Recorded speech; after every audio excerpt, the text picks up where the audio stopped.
नवमी के दिन माता जी का विसर्जन हो जाता है।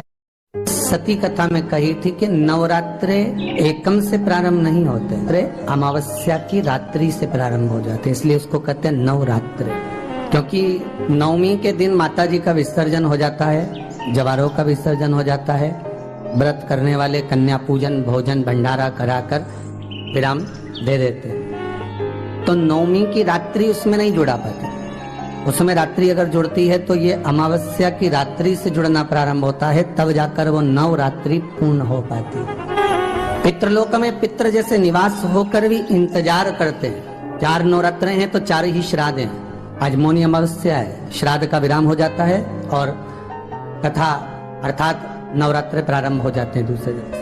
तो यहाँ शास्त्र कह रहा है जैसे हमें प्रतीक्षा रहती है कोई अच्छे कार्य की, कि घर में कोई शुभ कार्य हो, घर में कोई अच्छा आयोजन हो तो अपने को आनंद होगा, प्रसन्नता होगी। उसी तरह हमारे जो पूर्वज चले गए, जो पूर्वज चाहे वो अधोगति में गए हों, चाहे वो देवगति में गए हों, चाहे वो पितृलोक में निवास कर रहे हो, तो जितने भी पितृलोक में निवास करने वाले पूर्वज होते हैं वो भी ये विचार करते हैं कि हमारे घर के वंश द्वारा, हमारे वंशजों द्वारा कोई ऐसा सत्कर्म हो जिससे हमारे जीवन की वितृप्ति हो और हमें आनंद की अनुभूति हो।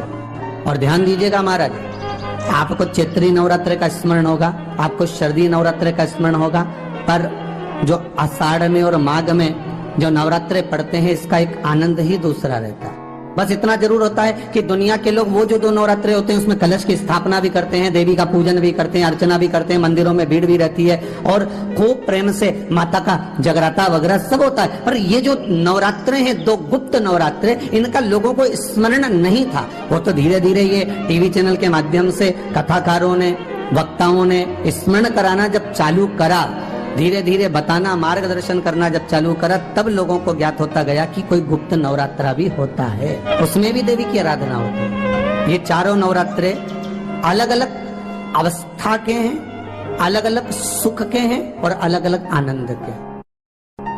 आपके घर में पितृदोष है, आपको ऐसा महसूस होता है, तो किसी भी नवरात्रि के पहले जो अमावस्या पड़ती है, जिस दिन अमावस्या रहे उस दिन चावल की कटोरी में एक कपूर का टुकड़ा रख दीजिए महाराज, छोटा सा, और कपूर का टुकड़ा रखकर उस कपूर को दरवाजे के बाहर कटोरी में ही, चावल रखी हुई कटोरी में ही उसको पितरों का स्मरण कर कर जला दीजिए।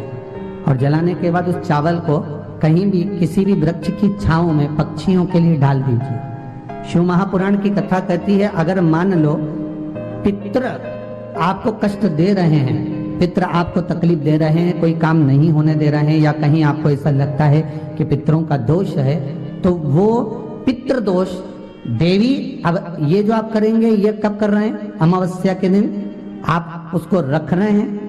अमावस्या के दिन उसको रखकर रात भर आपने रखा कपूर के साथ में, सुबह एकम पड़ गई, नवरात्रि लग गई, उसी दिन उसको जलाकर आपने पटक दिया। अर्थात उससे देवी और पितृ इन दोनों का आशीर्वाद जो प्राप्त होता है, तो घर में से पितृदोष समाप्त होकर लक्ष्मी की वृद्धि प्रारंभ हो जाती है, कार्य में सिद्धता आ जाती है। और नवरात्रि में भी देवी की आराधना का एक स्मरण का सुख है महाराज। ज्योत का विधान है, नवरात्रि में देवी की ज्योत लगती है, अखंड ज्योति लगती है, जवारे बुआए जाते हैं, कलश लगता है, ज्योत का भी विधान है। जिसके यहाँ दिया अखंड जलाया जाता है, अगर वो दिए की लो, दिए की बाती अगर दक्षिण दिशा की होती है तो उसके घर में साल भर में एक घात जरूर होती है। जो दिया अखंड जलता है उसकी बाती का मुख दक्षिण का नहीं होना चाहिए। अगर आपने देवी भागवत का स्मरण करा हो, देवी भागवत को अगर सुना हो, तो देवी भागवत में स्पष्ट किया गया कि पूर्व की ओर मुख करा हुआ दिया, अर्थात पूर्व की ओर ज्योत जो जलाई जाती है वो संपदा की वृद्धि करती है। पश्चिम की ओर मुख कर जो ज्योत लगाई जाती है महाराज, वो वैभव को देती है। और उत्तर की ओर जो मुख कर ज्योत जलाई जाती है, उत्तर की ओर जो ज्योत का मुख रहता है वो आयु की वृद्धि करती है, घर में अकाल मौत को रोकती है। दक्षिण की ओर ज्योत ना लगाएं, अगर आपको लगाना है पूरब की लगाएं, पश्चिम की लगाएं या उत्तर की लगाएं।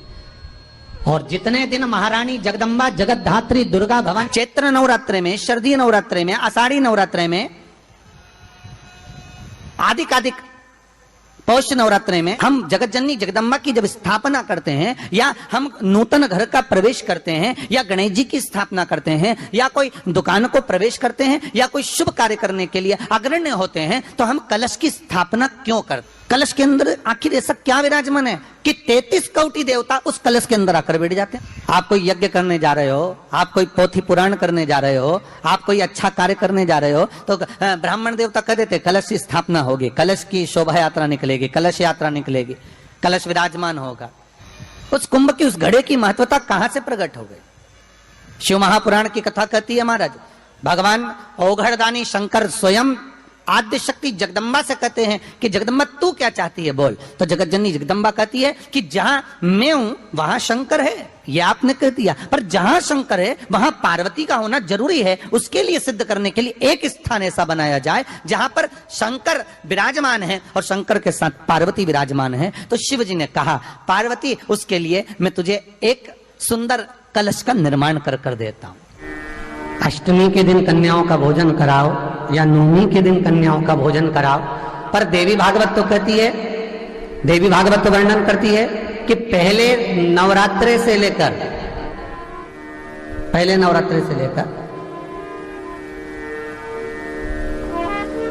नौमी तिथि तक जितने दिन देवी के होते हैं, प्रत्येक दिन में आप किसी भी दिन कन्याओं का भोजन करा सकते हो, पहली रात्रि से लेकर, पहला दिन से लेकर। पर 9वें दिन तो सवेरे पूजन करके, यज्ञ करके, अनुष्ठान करके देवी को विसर्जन कर दिया, फिर नवरात्रि पूर्ण कैसे हुई? नवरात्रि की पूर्णता होती है अमावस्या की रात से गिनी जाती है। कौन से दिन से गिनते हैं? अमावस्या की रात्रि, फिर एकम की रात्रि, फिर दूज की रात्रि, ऐसे गिनते गिनते अष्टमी की रात्रि तक और नौमी के दिन सुबह तक या दोपहर तक या शाम तक, जब तक आप यज्ञ ना करें तब तक ये 9 रात्रियां पूर्ण गिनी जाती हैं महाराज देवी भागवत के हिसाब से पूर्णता। अब हमने कन्या भोजन का जो क्रम बनाया, अष्टमी के दिन करा देंगे, नौमी के दिन करा देंगे, इस तिथि को करा देंगे, पर भाव देखिए, शास्त्र कहता है भूखे को भोजन जब कराइए जब उसको भूख लगी हो, और ऐसों को कराइए जिसको जरूरत पड़ रही।